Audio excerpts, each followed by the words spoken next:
Capanna Regina Margherita. Il video di oggi ha dell'incredibile. Per le varie sfaccettature, le connessioni. Capanna Margherita non è una salita solo a se stessa. La Margherita è qualcosa di più. Una scuola di vita, come un po' la montagna. Una palestra non solo per il fisico, e incredibilmente anche a distanza insegna qualcosa. Il tema di oggi è Capanna Margherita in giornata. Vedremo come è possibile salire in giornata agli oltre 4500 metri di questo rifugio. Un obiettivo che mi ero prefissato e per ben 2 stagioni ero pronto per partire con lo zaino sulle spalle, ma non trovavo un compagno di cordata per fare questa esperienza. Qualche giorno fa il montanaro Camuno, che conoscerete perché commenta spesso i video di questo canale e che ringrazio, insomma, per farla corta, mi contatta e dice: vuoi venire con noi insieme all'altro mio compagno di cordata a Capanna Margherita in giornata? Wow, dopo 2 anni, ora che non ci pensavo neanche più, mi si offre la possibilità di salire in giornata alla Margherita. Caspita,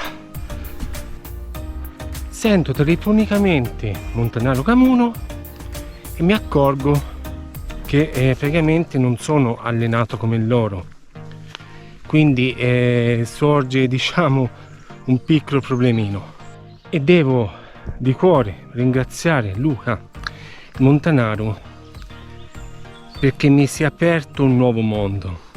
Ora vi dico l'obiettivo: capire il proprio obiettivo. Guarda, questo video ti può essere veramente utile, perché in montagna, così come nella vita, ti puoi porre degli obiettivi che magari non sono veramente tuoi, o quantomeno possono cambiare. Nel mio caso è cambiato. Infatti il montanaro Camuno e il suo compagno salgono in giornata alla Capanna Margherita per allenamento. Il loro scopo finale, il loro obiettivo è quello di salire sul Cervino. Sapete che quest'anno la Capanna è praticamente chiusa per lavori, quindi per salire in cima al Cervino bisogna farlo in giornata e quindi bisogna essere veramente veloci. Ne consegue, per farla corta, che il loro obiettivo è diverso dal mio. Fai 2 calcoli: parto dalla Toscana, 4 ore di viaggio per arrivare a Gressonei prima dell'apertura degli impianti. Si parte, si prendono gli impianti, si arriva a Punta Inden, poi una salita velocissima verso Capanna Margherita, un riposino velocissimo, una foto di ricordo e scesa per riprendere gli impianti in tempo. E mi domando, il mio obiettivo ora, calcola la benzina, l'autostrada, tutte le spese? No. Riflettendoci, ora, in questo momento, il mio sogno sarebbe quello di un approccio più lento, di partire da Lagna a piedi, di percorrere tutto quello che sono state le prime salite sul Monte Rosa, no? In definitiva. Ovviamente per ora rientriamo nel tema di questo video, e se il tuo obiettivo è quello di salire a Capanna Margherita in giornata, ti do qualche indicazione. Nel mio vecchio video che metto in descrizione su come prepararsi per Capanna Margherita c'è tutto l'itinerario, quindi a parte una scorciatoia, chiamiamola, ti puoi attenere a quella descrizione. La differenza è che quando sei a Punta Inden, invece che prendere le tracce che vanno verso il rifugio Mantova o la Capanna Nifetti, se possibile tagli per le roccette.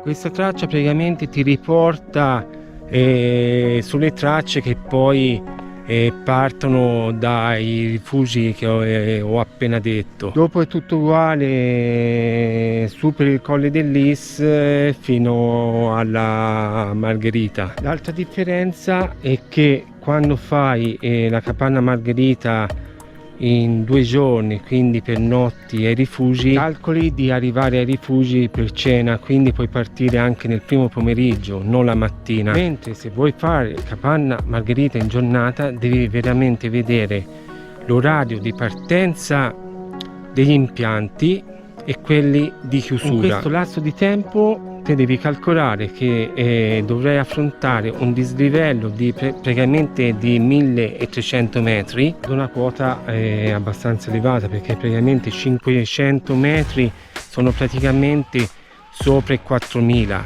Ovviamente poi per la discesa serve meno tempo come sempre, anche se in questo caso sorge un altro problema, cioè te sei su un ghiacciaio e se fa caldo come l'anno scorso ci possono essere dei problemi.